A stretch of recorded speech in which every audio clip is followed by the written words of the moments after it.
Otep à tous, bien-aimés frères et sœurs. Monsieur Donald Trump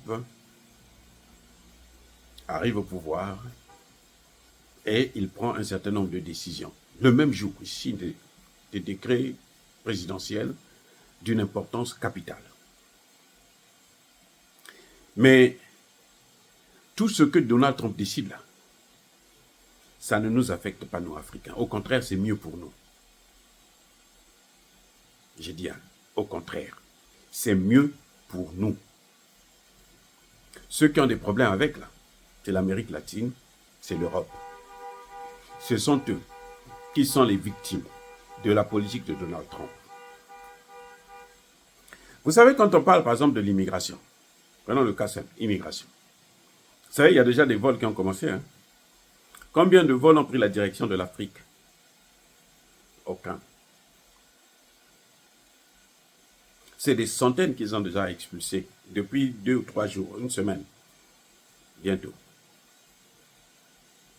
Il n'y a aucun Africain qui est dedans. Parce que les immigrés clandestins, ils passent par le Mexique.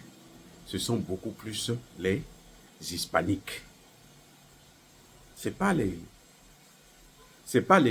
comment dirais-je, c'est pas les Africains. C'est-à-dire que si on prend 1000 immigrés, vous allez peut-être avoir un Africain. Vous comprenez? Les Africains vont beaucoup plus en Europe. Bon, c'est vrai que vous allez me dire les Africains anglophones, algériens, ghanéens, ils sont très nombreux ici. Mais eux, en fait, ils ont un autre système pour rentrer aux États-Unis. Ils ne passent pas par le Mexique. Ils ont un autre système. Et le système, moi, je ne peux pas vous le dire. Je le connais, mais je ne peux pas vous le dire. Mais ils ont un autre système. Et nous savons comment il faut faire pour régler ce genre de problème-là. Donc, nous, on n'est vraiment pas affectés outre mesure en ce qui concerne l'immigration. Ce sera peut-être un peu plus difficile pour ceux qui veulent rentrer, de rentrer. Mais en tout cas, comme nous, on ne passe pas par leurs frontières, on a d'autres méthodes que nous utilisons, ben, je ne pense pas qu'il y aurait beaucoup de gros problèmes. Maintenant, en ce qui concerne l'aide au développement, ça ne nous affecte pas. Ça affecte Israël, ça affecte l'Ukraine, ça affecte les pays européens.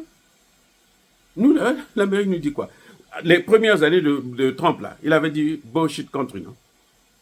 Est-ce que ça nous a changé? Il travaille avec les autres, non? Il travaille avec les Européens, avec tout ce monde, l'Ukraine et autres. Pas avec nous. Est-ce que ça a changé quelque chose chez nous? Non. Nous, on s'en fiche éperdument, les amis. Et nous préférons ne pas avoir de l'aide. Parce que je vous ai déjà dit que l'aide n'a jamais été politiquement neutre. Ce qu'ils appellent, eux, aide, en fait, ce n'est pas de l'aide. Et oui, ce n'est pas de l'aide. En échange, ils prennent quelque chose d'autre chez nous. Et ce qu'ils prennent, c'est beaucoup, c'est 1000 fois plus que ce qu'ils nous donnent. Et c'est à cause de cette aide-là que nous souffrons. Ceux qui vont souffrir de cette aide, c'est peut-être certains dirigeants africains, les plus incompétents de l'Afrique. Les dirigeants incompétents de l'Afrique, là, eux, ils vont penser que chez eux, ils ont besoin de cette aide. Mais les dirigeants qui travaillent, ils n'ont pas besoin d'aide américaine. Sur tout le continent africain. C'est au contraire Donald Trump qui viendra en Afrique. Si les présidents africains disent que bon, nous, ça suffit. Mais attendez, cette histoire-là, ça s'était passé avec l'Europe. Les amis, comment est-ce que la Chine est rentrée en Afrique? À quel moment que la Chine est rentrée vraiment en Afrique? Mais c'est quand ils ont créé l'Union européenne. Quand ils ont commencé à élargir l'OTAN vers l'Est, c'est là que les Européens ont dit, nous, l'Afrique, c'est rien du tout, on peut se foutre d'eux. Vous comprenez? C'est pas la première fois, c'est déjà arrivé, non? C'est leur technique. Le chien ne change jamais sa façon de s'asseoir. Ils ont toujours fait la même chose. Et on vous fait croire partout que c'est l'Afrique qui va subir. Mais non. Quand ils ont commencé avec ça, les Européens ont organisé l'Union européenne, ils se sont focalisés dans l'OTAN, ils ont élargi l'OTAN vers l'Est, ils ont oublié l'Afrique. Les Africains sont allés prendre les Chinois. Les Chinois sont venus prendre tout leur marché. Aujourd'hui, les Européens n'arrivent plus à s'en sortir à cause des Chinois, à cause de la Russie. Mais qu'est-ce que les Français ont fait, Macron a fait avec Touadéra? Il a dit à Touadéra, écoute, moi je ne peux pas t'aider, va te faire voir là-bas, va peut-être voir avec les Russes. Ah bon? Touadéra est allé en Russie. La Russie qui dit, non, je vais t'aider. Tu veux combien? Tu veux quoi? Oh non, moi je veux les armes qu'on a saisies là chez les terroristes. Il y en a combien? Il y en a 3000. Donnez-moi ça. La Russie qui dit, mais ça c'est déjà obsolète. Il y a mieux que ça, je te donne ce qui est mieux que ça. Et c'est là que la coopération entre la Russie et la RCA a commencé. Et puis depuis, ça a fait que tomber, au point où la RCA a fini par chasser les Français qui disent, non mais vous ne foutez rien ici, repartez chez vous. Eh oui. Et maintenant, ils sont là, ils ne savent plus quoi faire, ils ont tout perdu, les Russes sont en train de s'installer. Maintenant, pour les déplacer, là, ça va être terrible pour les Occidentaux.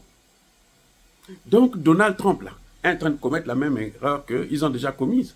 C'est leur habitude, ils sont toujours comme ça. Mais ils ne savaient pas que, mais Yankee Azana Plonaye, Yumape Azana Plonaye, ce sont les Occidentaux qui ont poussé l'Afrique dans les mains de la Chine. Je répète, ce sont les Occidentaux qui ont poussé l'Afrique dans les mains de la Chine à cause de la même politique que Trump est en train d'amener là. Donc pour nous, c'est une très bonne chose, Africain.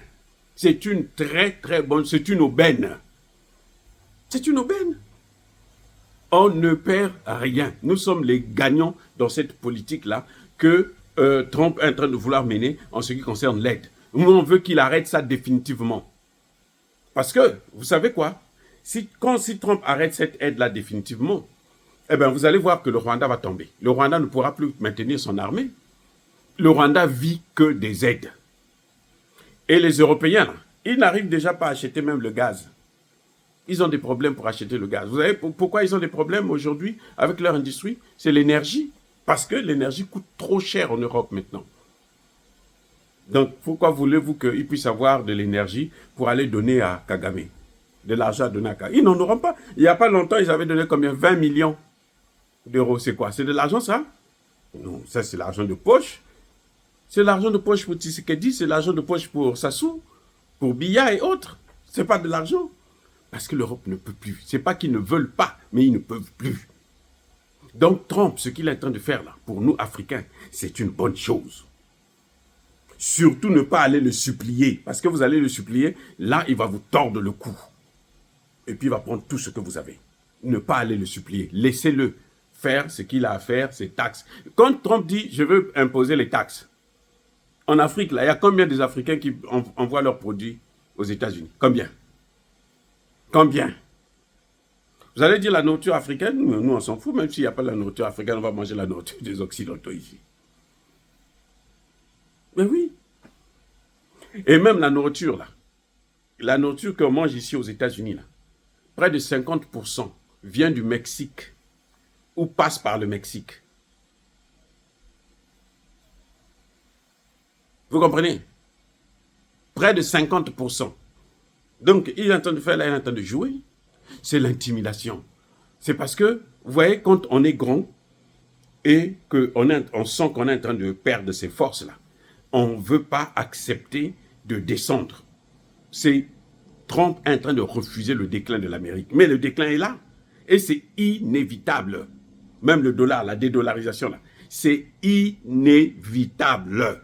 Dans le monde, là, ça a toujours été comme ça. Vous montez, après vous descendez. Quelqu'un d'autre prend la place. Maintenant, ce sont les Chinois qui sont devant. Après, ça va être les Russes. Après, ça va être encore les Africains. C'est tout, c'est comme ça que ça se passe. Pourquoi les gens n'ont pas à se soucier pour ça? Vous en foutez de Trump, laissez-le faire. Il est chez lui, il n'a qu'à faire comme il veut. Nous allons faire aussi comme nous voulons.